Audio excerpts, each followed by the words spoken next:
बोले अटैक आया हुआ है इनको ले जाओ दूसरे हॉस्पिटल में। डॉक्टर साहब ने कहा अटैक वगैरह नहीं है इनको कोई ऐसी और दिक्कत है, इनको ले जाओ वहाँ रोहतक। वहाँ उनका जो है चेकअप वगैरह करते करते जो है उनका 8:15 बजे जो है उनका देहांत हो गया। अगले दिन रात में वहीं लेकर के रहे अपने आंगन में घर पे ईदगाह कॉलोनी में। उसके अगले दिन दाह संस्कार किए, उसके अगले दिन उनके अस्थि लेकर के वो हरिद्वार गए।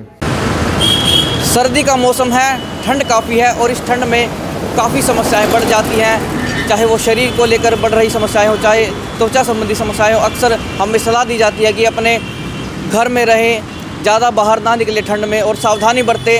और इस ठंड में कुछ और सावधानियाँ भी बरतने की हमें ज़रूरत है, क्योंकि जैसे जैसे ठंड बढ़ती है वैसे भी कोहरा भी बढ़ता जाता है। इस बढ़ते कोहरे के कारण, इस बढ़ती धुंध के कारण पारदर्शिता लगभग ख़त्म सी हो जाती है। जब हम बाहर निकलते हैं तो सावधानी रखनी पड़ती है, कहीं रोड पर जा रहे हैं तो किसी गाड़ी से ना टकरा जाए, क्योंकि अब पारदर्शिता बिल्कुल कम है। तो कोई वाहन हो सकता है सामने से, कोई जानवर आ सकता है, कोई पशु आ सकता है। लेकिन एक सावधानी हमें और भी रखने की ज़रूरत है, क्योंकि धुंध में जहाँ लोगों को दिखाई देना कम हो जाता है, ऐसे में चोरों के हौसले हैं बुलंद हो जाते हैं। चोर चोरी की घटनाओं को ज़्यादा अंजाम देने लगते हैं।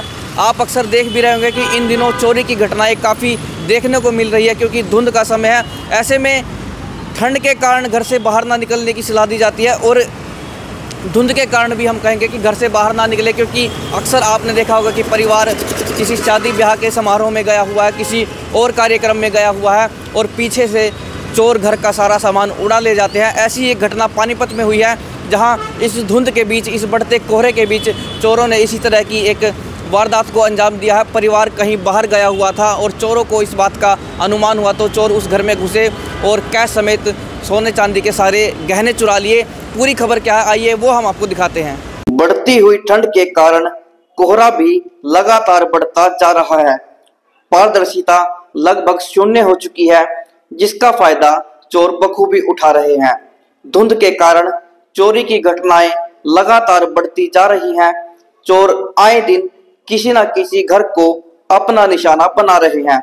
मामला पानीपत का है, जहां परिवार अंतिम संस्कार में गया हुआ था। इसी मौके का फायदा चोरों ने उठाया और घर की अलमारी से 37,000 कैश समेत सोने चांदी के आभूषण चोरी कर लिए। परिवार जब वापस लौटा तो मेन गेट का ताला टूटा हुआ था, घर के अंदर सारा सामान बिखरा हुआ था, अलमारी का ताला भी टूटा हुआ था। चेक करने पर उसमें से आभूषण और कैश गायब मिला।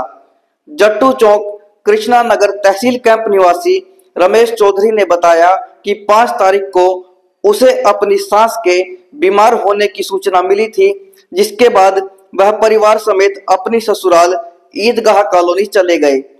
हालत गंभीर होने के कारण पानीपत के निजी अस्पतालों में इलाज के बाद उन्हें रोहतक ले जाया गया, जहां उपचार के दौरान उनकी सास का देहांत हो गया, जिनका अंतिम संस्कार और अस्थि विसर्जन करवा जब 9 तारीख को वह घर लौटे तो उन्हें चोरी की वारदात का पता चला। घर की अलमारी से सोने की 3 अंगूठियां, एक मंगलसूत्र, कानों की बालियां, टोपस व चांदी की पाजेब समेत चांदी का अन्य सामान भी गायब था। चोरी हुए आभूषणों का कुल वजन करीब 40 तोला है। 37,000 कैश समेत चोरों ने कुल 5,55,000 का सामान उनके घर से चोरी किया है। सर 5 तारीख को ना मेरे सासू बीमार थी, फोन आया तो मैं चला गया वहाँ जो है मदान हॉस्पिटल में। वहाँ से मदान वालों ने पता नहीं क्या टिकट टुकट लगा, बोले अटैक आया हुआ है इनको ले जाओ दूसरे हॉस्पिटल में ट्रांसफ़र कर दिए। तो हम ले गए IBM हॉस्पिटल संजय चौक पे।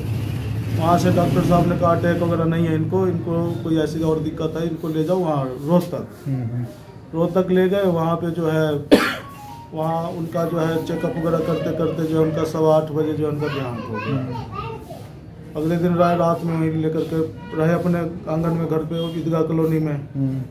उसके अगले दिन दाह संस्कार किए, उसके अगले दिन उनके अस्थि लेकर के वो हरिद्वार गए। हरिद्वार आप लोग? हाँ, वहाँ से होकर के आए रात में, फिर उसके बाद वहीं रह गए।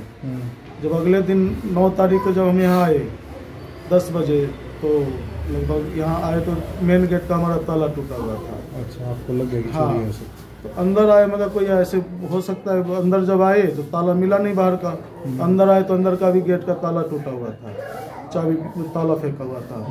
उसके बाद अंदर जब गए तो सामान हमारे वो है अलमारी, उसमें वो टूटे हुए थे, पूरा सामान बिखरे हुए थे। तो अंदर चेक करा तो जो है वो अंदर की लॉकर है जिसमें हम सामान रखे थे, वो भी तोड़ रखा है, वो कुंडे से जो है वो करके। अच्छा, क्या क्या नुकसान क्या हुआ? क्या नुकसान जी हमारा जेवर था, मतलब जो है मंगलसूत्र थे, 3 अंगूठी था, और वो क्या कहते हैं अंगूठी, मंगलसूत्र और गले के वगैरह ये सब थे। कितना तोड़ा? कान के बाली थे, कान के थे कुंडल, ये सब वो लगभग 7-8 तोले होते, 7 तोले के आसपास में। और कुछ? और चांदी थे मेरे 30-40 तोले के लगभग। कैश थे 35,000 एक थे, और 2,000 रुपया एक जगह थे, वो भी ले मतलब उसी में थे। अच्छा, मेन लॉकर से बाहर। पुलिस आई?